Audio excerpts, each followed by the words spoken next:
यावर्षी ज्या विद्यार्थ्यांची 10वी पास झालेली आहे त्यांच्यासाठी आनंदाची बातमी. महाराष्ट्र शासनाची महाज्योती टॅबलेट योजना आहे. यावर्षी 10वी पास झालेल्या विद्यार्थ्यांना फ्रीमध्ये टॅबलेट मिळणार आहे आणि त्यासोबत 6 GB इंटरनेट असणार आहे. MHTCET JEE ची करण्यासाठी हा टॅबलेट आणि इंटरनेटची सुविधा प्रोव्हाइड केली जाते. या टॅबलेट योजनेचे ऑनलाईन फॉर्म सुरू झालेले आहेत. ही योजना कोणत्या विद्यार्थ्यांसाठी आहे, कोणते विद्यार्थी यासाठी ऑनलाईन अर्ज करू शकतात, याचा जो ऑनलाईन फॉर्म आहे तो कशा पद्धतीने भरायचा आहे, A to Z प्रोसेस तुम्हाला या व्हिडिओमध्ये सांगणार आहे. तर नमस्कार मित्रांनो, मी शुभम पवार. व्हिडिओ नक्की शेवटपर्यंत पहा. चॅनलवरती पहिल्यांदा आला असाल तर चॅनलला सबस्क्राईब करून ठेवा. तर चला मित्रांनो, संपूर्ण माहिती पाहूयात.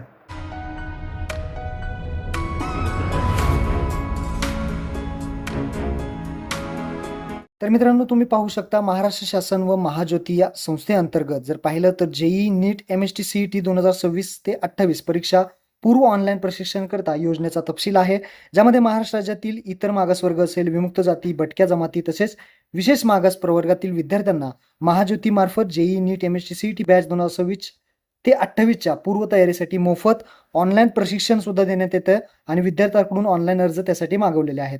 सदर योजनेअंतर्गत महाज्योती मार्फत विद्यार्थ्यांना मोफत ऑनलाईन प्रशिक्षण आणि टॅब देण्यात येईल असं सुद्धा सांगण्यात आलेलं आहे. अजून माहिती काय आहे तेच पहा. ज्यासाठी पात्रता काय लागेल, तर यासाठी कोण अर्ज करू शकतो, योजनेसाठी लाभासाठी पात्रता, तर विद्यार्थी महाराष्ट्र राज्यातील रहिवासी असावा किंवा असावी, विद्यार्थी इतर मागासवर्ग, विमुक्त जाती, भटक्या जमाती तसेच विशेष मागासवर्ग प्रवर्गातील असावा किंवा असावी, तसेच विद्यार्थी नॉन क्रिमिनल उत्पन्न गटातील असावा किंवा असावी. सन 2026 मध्ये इयत्ता 10वीची परीक्षा उत्तीर्ण झालेले विद्यार्थी सदर योजनेच्या लाभाकरिता पात्र राहतील. तर काही जणांचे 10वीचे रिझल्ट लागलेले आहेत, काही जणांचे बाकी आहेत. तर रिझल्ट लागल्यानंतर तुम्ही ऑनलाईन फॉर्म भरू शकता. चौथा आहे, विद्यार्थी हा विज्ञान शाखेत म्हणजे 10वी नंतर 11वीला सायन्सला ॲडमिशन घेतलेलं कंपल्सरी आहे. तर सायन्सला ॲडमिशन घेतलं तरच ही योजना तुम्हाला लागू आहे. त्यानंतर पहा कागदपत्रे कोणकोणती लागतील. तर अर्ज करण्याकरिता आवश्यक कागदपत्रे, पहिला आहे आधार कार्ड लागेल, रहिवासी दाखला म्हणजे डोमासाईल सर्टिफिकेट लागेल, जातीचं प्रमाणपत्र म्हणजे कास्ट सर्टिफिकेट लागेल, वैध नॉन क्रिमिनलचं प्रमाणपत्र म्हणजे नॉन क्रिमिनल सर्टिफिकेट लागेल. त्यानंतर इयत्ता 10वीची गुणपत्रिका म्हणजे 10वीचं मार्कशीट लागेल, दिव्यांग असल्याचा दाखला लागेल जर दिव्यांग असेल तर, आणि अनाथ असाल तर अनाथ असल्याचा दाखला लागेल. आता याची जी काही अर्ज करण्याची लिंक आहे तुम्हाला डिस्क्रिप्शनमध्ये दिलेली आहे आणि याचा फॉर्म कसा भरायचा पुढे तुम्हाला मी दाखवतो. आता कशा पद्धतीने फॉर्म तुम्हाला भरायचा आहे. फॉर्म भरण्यासाठी लक्षात ठेवा कोण कोण फॉर्म भरू शकतो. OBC कॅटेगरीमधले विजय, NTB, NTC, NTD, SBC या कॅटेगरीमध्ये तुम्ही असाल तर इथे फॉर्म भरू शकता. यामध्ये काही अटी आणि शर्ती आहेत त्या सुद्धा समजून घ्या. अर्ज करण्याची अंतिम तारीख 30/5/2026 आहे. पोस्टाने किंवा ईमेलद्वारे प्राप्त अर्जाचा विचार केला जाणार नाही. फक्त ऑनलाईन फॉर्म भरायचा आहे. जाहिरात अर्ज करणे, मुदतवाढ देणे, अर्ज नाकारणे हे सगळे महाज्योती यांचे हक्क राहतील. अर्ज करणाऱ्या विद्यार्थ्यास लक्षात ठेवा इयत्ता 10वीमध्ये ग्रामीण भागात जर तुम्ही असाल तर 60% कमीत कमी असणं गरजेचं आहे आणि शहरी भागात 70% तुम्हाला पडलेले असले पाहिजे तरच तुम्ही फॉर्म भरू शकता. सदर परीक्षणाकरिता निवड झालेल्या विद्यार्थ्यांना भविष्यात इयत्ता 11वीला विज्ञान शाखेमध्ये सायन्समध्येच ॲडमिशन घेणं गरजेचं आहे. प्रवेश घेतल्याचा पुरावा जसे बोनाफाईड सर्टिफिकेट सादर करणे बंधनकारक राहील. जे विद्यार्थी सादर करणार नाहीत अशा विद्यार्थ्यांची निवड रद्द करण्यात येईल. कोणत्याही माध्यमातून अंतिम निवड प्रक्रियेच्या दरम्यान प्रशिक्षणाच्या कोणत्याही टप्प्यावर विद्यार्थी सदर केलेली माहिती चुकीची किंवा दिशाभूल करणारी जर माहिती तुम्ही दिली तर विद्यार्थ्याची निवड रद्द करण्यात येईल. अर्ज करताना काही अडचणी असेल तर कॉल सेंटर हेल्पलाईन नंबरवरती तुम्ही इथे संपर्क करू शकता. आता फॉर्म कसा भरायचा चला स्क्रीनवरती दाखवतो. तर फॉर्म भरायची लिंक तुम्हाला खाली डिस्क्रिप्शनमध्ये दिलेली आहे. इथे यायचं, इथे आल्यानंतर पहा application JEE NEET MHTCET batch 2026 ते 28 ट्रेनिंग. इथे परिपत्रक या ऑप्शनवरती क्लिक केल्यानंतर हे सर्व परिपत्रक तुम्हाला भेटेल, PDF भेटेल. सगळी माहिती एकदा यामध्ये वाचून घ्या. त्यानंतर फॉर्म भरण्यासाठी रजिस्ट्रेशन लिंक यावरती क्लिक करायचं आहे. इथे तुम्ही फॉर्म भरण्यासाठी येणार आहात. फॉर्म इथे पहा application form for JEE NEET MHTCET training 2026 ते 28 महात्मा ज्योतिराव फुले संशोधन व प्रशिक्षण संस्था महाज्योती. इथे एंटर मोबाईल नंबर टाकायचा आहे, सबमिट करायचं आहे, OTP घ्यायचा आहे, OTP घेऊन सबमिट करायचं आहे. सबमिट केलं की पुढे येणार आहात. पुढे आल्यानंतर तुम्हाला 3 स्टेपमध्ये हा फॉर्म भरायचा आहे. अप्लाय कोर्स यामध्ये कोणत्याही कोर्सला तुम्ही अप्लाय करू शकता, ज्यामध्ये पर्सनल डिटेल्स भरायचे आहेत, क्वालिफिकेशन डिटेल्स आणि डॉक्युमेंट्स या 3 टप्प्यामध्ये फॉर्म भरायचा आहे. पहिला आहे पर्सनल डिटेल्स. पर्सनल डिटेल्समध्ये पहिला आहे अप्लाय फॉर JEE अप्लाय करताय का, नीट यासाठी अप्लाय करताय का MHTCET. तुम्हाला कशामध्ये जास्त स्टडी करायचा आहे त्यानुसार तुम्ही हे सिलेक्ट करू शकता. JEEचा, नीटचा का MHTCETचा, तर त्यानुसार तुम्ही हे सिलेक्ट करा. त्यानंतर ॲप्लिकंट्स फुल नेम, तुमचं विद्यार्थ्याचं नाव, first name, middle name, last name, तुमचं जे काही नाव असेल ते पूर्णपणे इथे टाकवा. फर्स्ट नेममध्ये फर्स्ट नेम, मिडल नेममध्ये मिडल नेम, लास्ट नेममध्ये आडनाव अशा पद्धतीने व्यवस्थितरित्या टाकून घ्या. स्पेलिंग व्यवस्थित टाका आधार कार्डनुसार.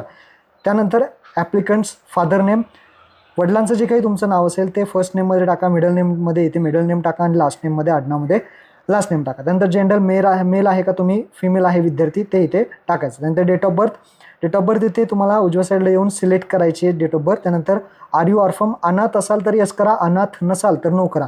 जर तुम्ही अनाथ असाल तर तुम्हाला संस्थात्मक जे काही सर्टिफिकेट आहे ते लागणार आहे, अनाथ नसाल तर डायरेक्टली नो करायचं आहे.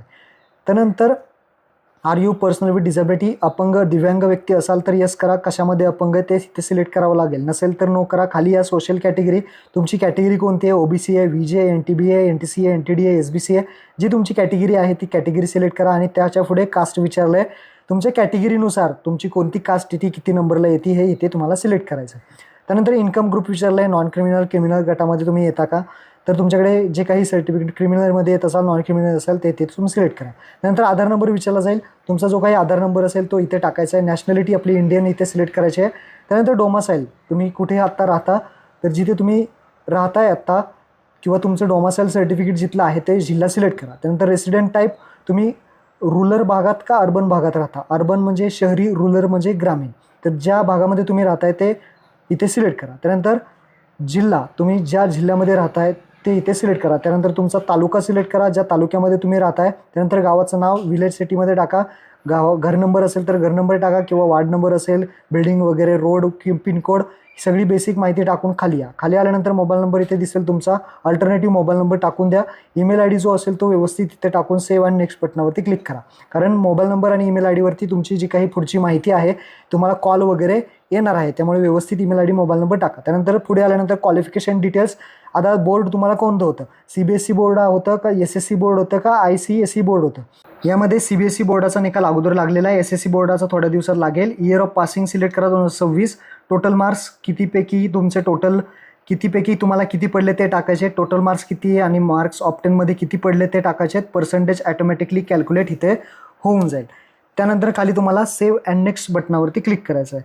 तर इथे सगळी माहिती भरून घेऊयात. जे काही CBSE SSC बोर्ड व्यवस्थित सिलेक्ट करा किंवा ICAE, यानुसार तुम्हाला सेव्ह अँड नेक्स्ट करायचं. सेव्ह अँड नेक्स्ट केल्यानंतर तुम्हाला इथे पाहू शकता पुढे शेवटची स्टेप येते, ते म्हणजे डॉक्युमेंट अपलोड करण्यासाठी. आता सेव्ह अँड नेक्स्ट करूयात. डॉक्युमेंट अपलोड करण्यासाठी तिसरी स्टेप आहे, ज्यामध्ये तुम्हाला एक डॉक्युमेंट सांगतो काय काय अपलोड करायचं. 200 KB आतमध्ये अपलोड करायचं आहे. पहिला आहे पासपोर्ट साईज फोटो, 200 KB आतमध्ये JPG फोटो वगैरे काढून तुम्ही डायरेक्टली अपलोड करू शकता. दुसरा आहे सिग्नेचर, 200 KB आतमध्ये. सगळे डॉक्युमेंट 200 KB आतमध्ये अपलोड करायचे आहेत.